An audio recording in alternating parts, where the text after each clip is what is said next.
Hello everybody, welcome to the video. As you can see, a little bit of a different format, a different style. This video just came out 18 hours ago. I have not watched it except for the first 10 seconds, just to make sure it's going to be good on the sound and whatnot.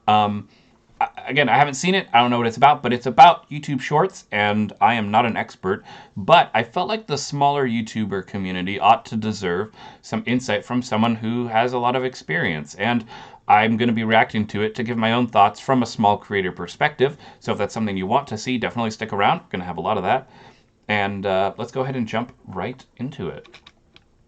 Oh. If I sound at all off in this video, I bit my tongue really badly a couple days ago. Talking hurts. Bear with me. Sorry about that. I don't know how interesting this video is going to be to people who just watch YouTube videos who don't do any uploading at all, but there are probably a few people who watch me every now and again who do upload YouTube videos, and maybe this video will be insightful in some way, shape, or form. I'm sure most of you are familiar at this point that YouTube is going to start monetizing Shorts on February 1st. Okay, so let me take a look at this real quick and read this, because I was not notified of this on my YouTube channel. No one sent me anything about this. So let me take a look at this. Let's see, starting February 1st, monetizing partners will be able to earn money from ads that are viewed between shorts in the Shorts feed. This revenue sharing model will replace the YouTube Shorts fund. Okay, so essentially all the 1 cent that you're... Wait, that doesn't make sense. All right, I'm gonna listen to what he says. Hold on. For the most part, the reactions I've seen to this are very positive, and it's understandable. It's a massive step up to TikTok, because TikTok, I guess they have this creator fund thing that gets you a few pennies every now and again, but this is actual monetization. And for people who have been making content on TikTok and haven't been making any money, this is like, hey, come over to YouTube. You've actually got a shot here. So I think if nothing else, it forces other platforms to kick their butts into gear, or they're going to lose market share to YouTube. Anyway, for anyone who's interested in the specifics as to how Shorts monetization is going to work, how the revenue gets distributed, I'd recommend just going over to the YouTube support page and reading through it, because it gives a very good outline as to the whole thing. Brief summary, though, is that they give an example of this, but if you have X amount of money that advertisers pay on a monthly basis to advertise on YouTube Shorts, that is just fractionally distributed to the entire monetization pool of partners on the website based on how many views they got on their shorts as a fraction of the total amount of Shorts viewership, minus some music licensing fees, which are not insignificant. The music licensing fees are 50% per track per video before YouTube takes the cut. So it's, the music companies do come out on top, and but I'll let you read through it if you're interested. Okay, so super interesting. Let's go over this. Let's actually talk about this, because what he's saying is that if once you're a partner on YouTube, right, so you still have to either get that 1,000 subscribers and 4,000 watch hours, or 1,000 subscribers and 10 million short views in 90 days. You know, yikes. But let's see what, so let's say you are a partner. I'm not, but let's say what happens, right? In a hypothetical example, I want to actually read through this. You're welcome to pause the video and read it also, but I felt like actually going through this step by step. So it says, as a monetizing creator, let's say you upload a short that uses one music track. Here's how we'd calculate what your short earns in country A this month. Okay, so if there are 100 million total shorts views in your country, so wherever you upload from, each country is going to be divided. So it's not all of YouTube Shorts. It's all YouTube Shorts in your country. Obviously, America, making up a large portion of that, will all be distributed into their bucket. But say if you're in Europe making shorts, you're not sharing the same bucket as the American one, for example. And heck, even each European country. So England will have its own bucket. France has its own bucket, because they said country. They did not say region. They did not say continent. They said country. So only the United States, I assume, will have the biggest bucket of things. So actually, if you're uploading, that's interesting. If you upload shorts in another country, you might get more money because of how the bucket works. Granted, they also might put less money into the smaller buckets, but we'll see how that goes. So it might be something to be said for uploading from a VPN or changing your IP address to go into a different bucket of money. That's something I think we might see in the future. It's my prediction. So anyway, so there's 100 million total shorts, and all the views on shorts are uploaded by monetizing creators. Sure, we're not counting non-monetized creators because they haven't earned the right to make money anyway. And let's say $100,000 is earned from ads that play between the shorts and the shorts feed. Okay, so no one creator can no one puts ads on shorts, right? When you make them, you just see them as you're scrolling through the shorts, right? And then let's say as you're scrolling through the shorts, 20% of those shorts now that's wrong. There's going to be more than 20%. But let's say these shorts use a music track, right? So, but my videos, my shorts that I make use music. Not all of them are copyright. A lot of them are though. But I don't have to worry about that because shorts are covering it with a music license. So let's say, for example, in the United States, there's $90,000 in the bucket. And then there's $10,000 that has to be immediately removed to pay for the music. So that means now we have a bucket of about $80,000, which actually isn't a lot when you think about how many millions of views and creators there are who would qualify, right? So let's say that this short, like one short, right? Not all the shorts, one short is viewed 1 million times. So you're allocated 1% of the creator pool, or $900. And your allocation from the creator pool is not affected by your use of a music track. Okay, cool. So they pre-remove the licensing fee for that, and then the honey pot of money is going to be sent to everyone not taxed, essentially. They're not going to tax you twice for the music fee. Then 45% of revenue share is then applied to your allocation. So if I have a short that's earned 1 million times, I, for example, would get 1% of all the money in the pot, or $900. But then we still have to apply the YouTube revenue share, so then YouTube still takes 55% of that money, because YouTube so far has made no money in this transaction. So then we would earn $405 for my short videos. Now the wording here is a bit odd, because in the first sentence here, I'll use my mouse. In the first sentence here, they said your short, as in a single one, and then shorts views here for plural. So do they mean all my shorts earned 1 million views? Or do they mean this 405 is for all my shorts? Because what if I have 2 videos that get $1 million, right? Are they saying only the most views? The wording's a little funky. Maybe he'll explain it more. So let's continue. But that's my understanding reading this, which is the main important part of this. Interested in that whole thing. What I actually want to go into detail on here doesn't actually have much to do with how the YouTube Shorts monetization mechanics work and how the revenue gets distributed. Read up on that yourself if you're interested. This is more of a concern at a higher level as to advertiser budgets and its impact potentially on long-form existing video content on the site. So the way I've seen most people responding to YouTube Shorts monetization is like, oh, this is great. This is monetization in a place where it didn't exist previously, so it's only added benefit. But then I thought about it a bit more, and I realized there is a potential caveat.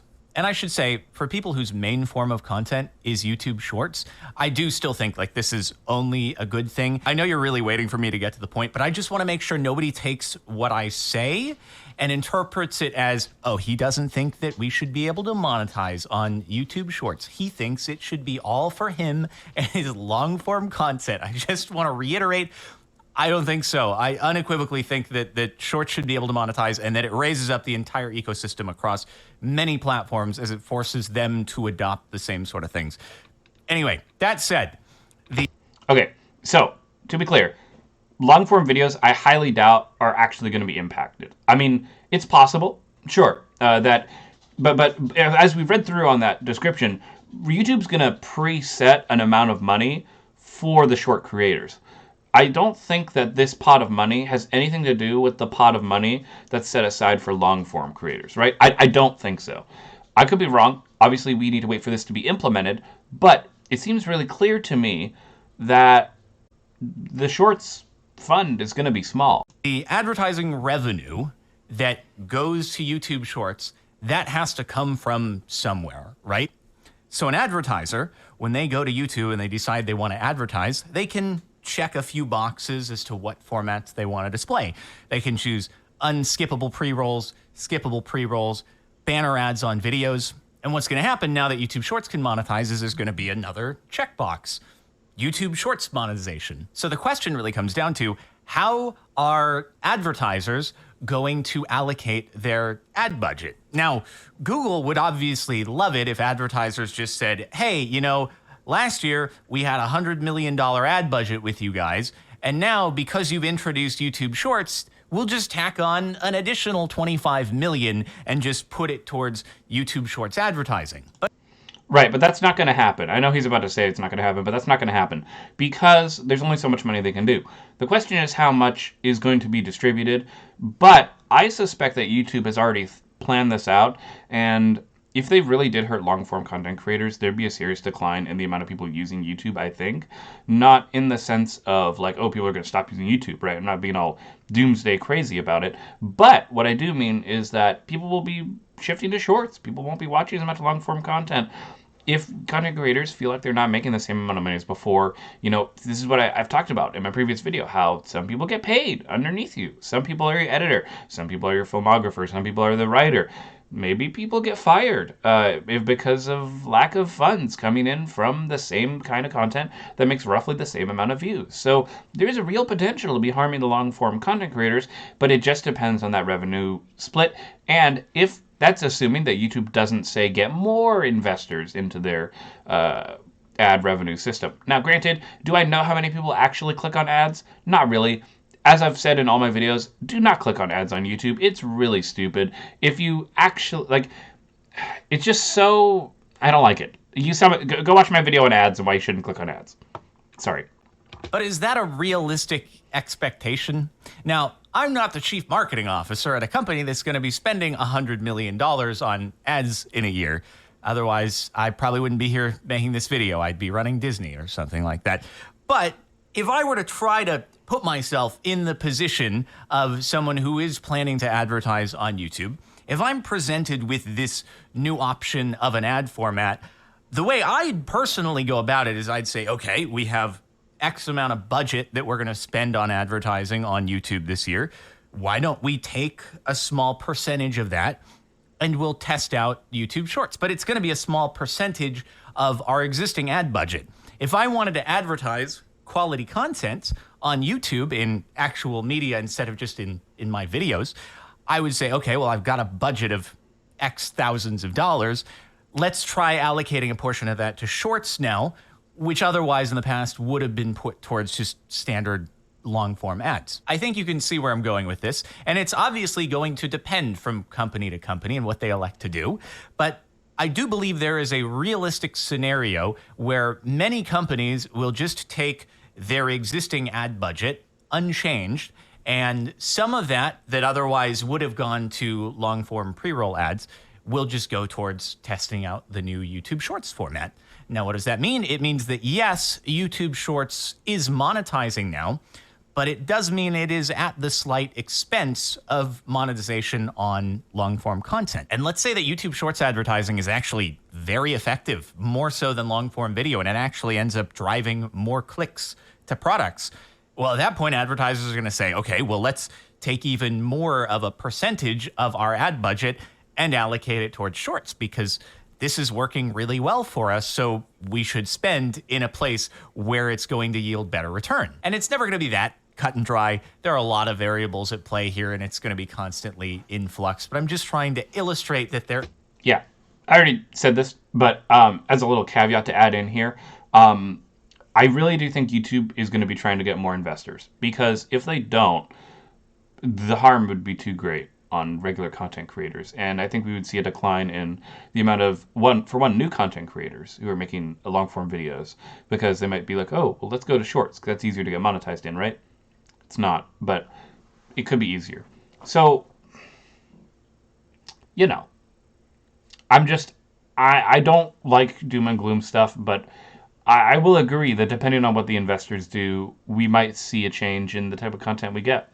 So that's something to think about. There is a scenario in which budgets are going to shift accordingly depending upon how certain types of ad media perform. So getting back to what this means for creators, it means that for people like me, whose main content is and has always been and will always be long form content that you may have viewed YouTube Shorts as, oh, it's this added benefit. I get a new place to monetize. But potentially, what it could end up being is just something that you would have to do if you want to continue to break even with what you were making previously.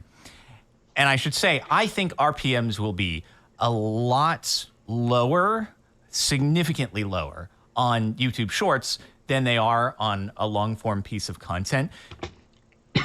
Sorry. Here's my point, though, if you got through the cough. The people who make long form videos are always going to do better on their long form videos because that's what they're known for. That's like the big channels that like do really well with like long videos. That's what they make. That's how they make their living. And the whole point of YouTube and everyone being like, oh, I want to be a YouTuber when I grow up, initially comes from long form videos, to make videos with your friends or by yourself and just make a community, right? For me, it's always about building a community. As one of the main tenets of this channel, we want to build a good community of lots of wonderful people. And yeah, he makes a good point there. If you're a regular content creator and you're making now less money from your videos, well, then you better be making shorts. I don't know what your shorts are going to be about, but you better do it, because if not, no one's going to watch your videos. You know, you got like. I even started doing shorts just so that way I could bring new people in, because that's a good thing to do. We want to build a larger community, and the best way to do that is to reach lots of people. So it'd be stupid to not take advantage of YouTube Shorts, for me. But for other content creators, maybe they don't want to make YouTube Shorts. Maybe they're not comfortable making YouTube Shorts. Maybe it just doesn't fit with the style of their channel, you know? Like, on this channel, we do discussion videos and video games. My Shorts content is pretty much exclusively food. That's like the main thing that I make on YouTube Shorts. I might start making a couple little fun videos of me talking about ideas I might have, but overall, it's food, right? So there's no real, like, synergy in the channel, right? Especially because my channel is all about, I want you guys to come here so that way we hang out for the personality, right? We're not just here for the actual specific content, although I do hope that my content is helpful to smaller YouTubers. So he makes a good point, you know? It's going to be tough. And we'll see what it looks like on February 1st. We'll see if there's I predict there'll be an outcry of people being like, I didn't get paid as much as I'm supposed to. How could they, you know? I expect that to happen, and we'll talk about the ramifications of that when that comes.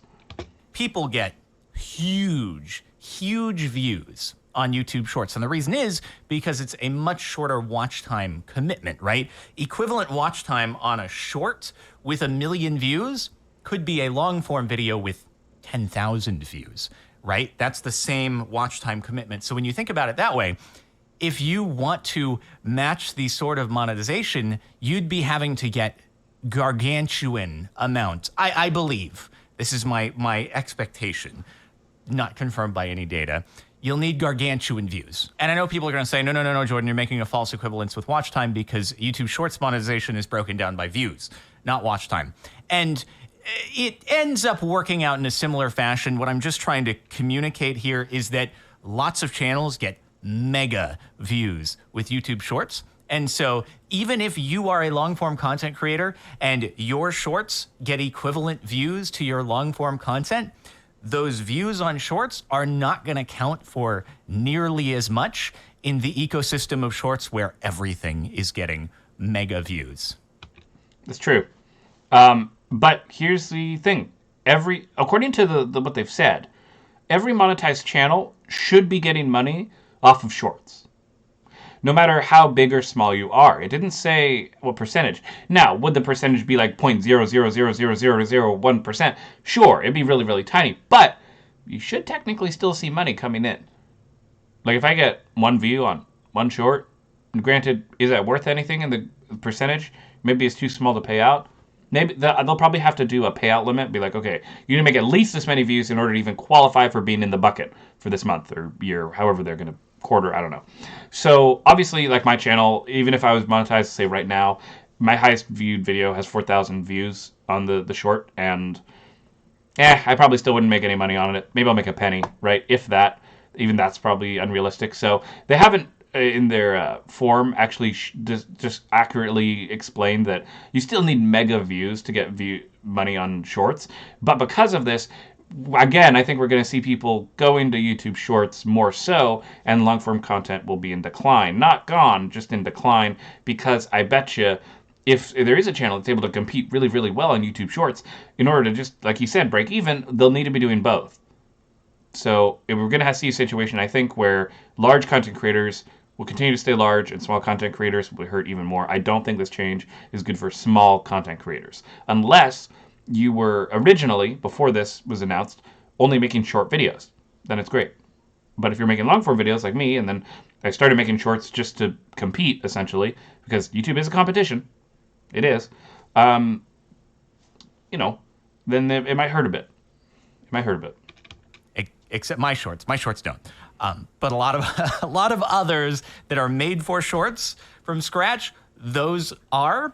And you also have to think of how many videos are getting played in between until there is a new ad break. So it's distributed more thinly is all that I'm trying to say. And I hope I'm wrong. Maybe YouTube Shorts monetization is going to be insane. Maybe I am grossly overestimating the total amount of YouTube partnership views within the Shorts ecosystem. So only time will tell. This is just my expectation. I do always like to under-expect so that I can be pleasantly surprised. It's kind of just a thing that I do.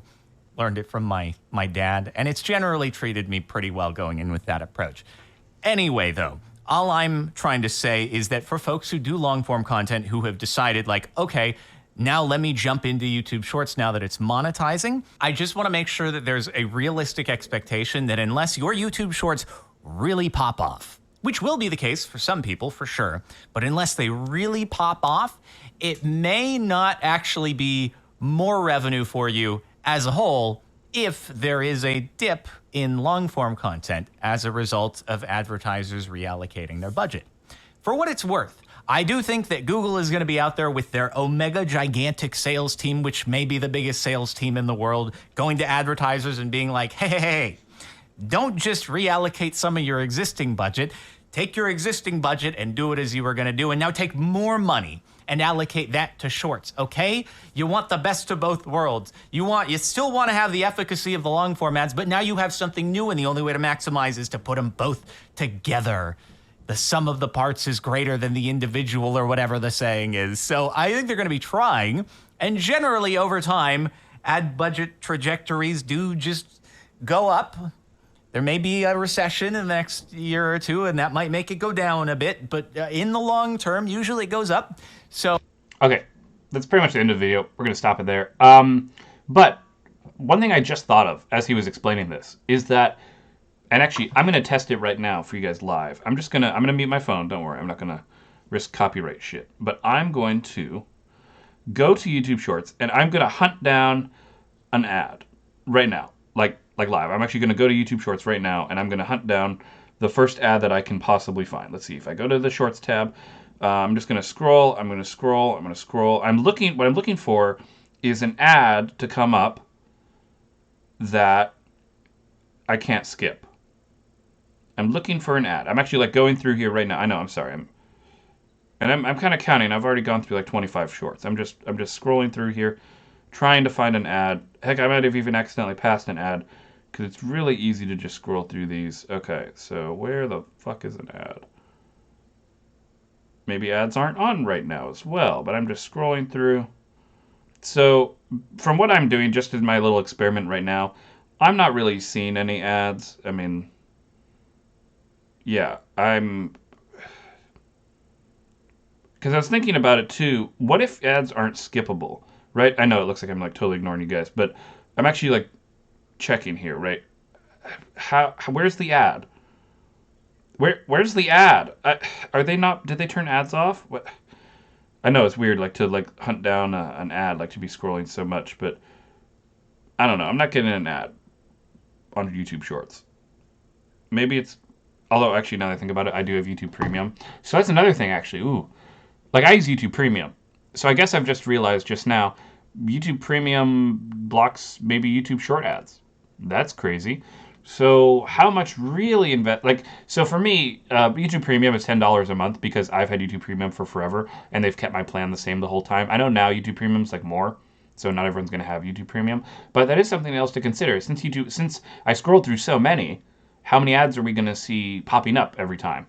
I was hoping to experiment, but actually realized I can't. So I actually might while I'm here on stream. Let's mute YouTube. Let's mute the site. I'm gonna pull a window over here. I'm gonna make sure that it's muted. I'm gonna go to Shorts. I'm gonna go to a different account, on one of my alternate YouTube accounts, right? My YouTube archive account. And I'm gonna go through and just right now I'm just checking to find an ad. I know like it, but it still says premium on it. Maybe I just need to fully sign out. Let me open up another tab. Hold on. I'm doing this on stream on purpose because I part of this video because I want to know exactly how many ads there are going to be on YouTube Shorts. All right, I'm in an empty account. I'm gonna go to Shorts. I'm gonna hunt down an ad. We're gonna see how many. 7, 8, 9, 10, 11, 12, 13, 14, 15, 16, 17, 18, 19, 20, 21, 22, 24, 25. I'm able to just scroll through without ads. They might have turned ads off. Because I'm scrolling through right now. I know you can't see it intentionally because that's a lot of other people's content and stuff, and I don't want to, risk copyright shit from any of this. So, yeah, I'm not seeing any ads even in a signed out account.